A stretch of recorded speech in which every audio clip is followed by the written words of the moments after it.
পড়তেছে। আসসালামু আলাইকুম। এই যে দেখেন কত বৃষ্টি পড়তেছে, আমি রান্নাঘর থেকে এই বৃষ্টিগুলা ভিডিও করতেছি। দেখেন কত সুন্দর বৃষ্টি পড়তেছে, আল্লাহ রহমতের বৃষ্টি।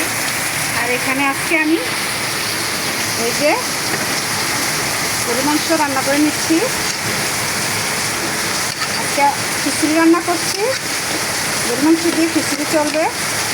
ছেলেমেয়েরা বলতেছে খিচুড়ি করার জন্য, এত বৃষ্টির মাঝে খেতে খুব দারুণ লাগবে। এই যে আর এখানে আলোটা আসলে অনেক কম।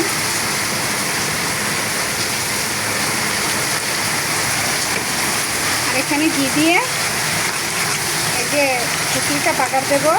এখানে ঘি দিচ্ছি, শুকনো মরিচ আর পেঁয়াজ, আর এখানে আলু এটা দেবো মাংসের মাঝে। আর এই যে এখানে খিচুড়িটা রান্না করে নিয়েছি, এক পাতি গরম গরম খিচুড়ি খাওয়া হবে এই বৃষ্টির মাঝে। কেমন লাগছে গাইস বলবেন অবশ্যই। আমার অনেক ভালো লাগছে, ছেলেমেয়ের জন্য এটা করলাম। এটা বাগার দেওয়ার জন্য।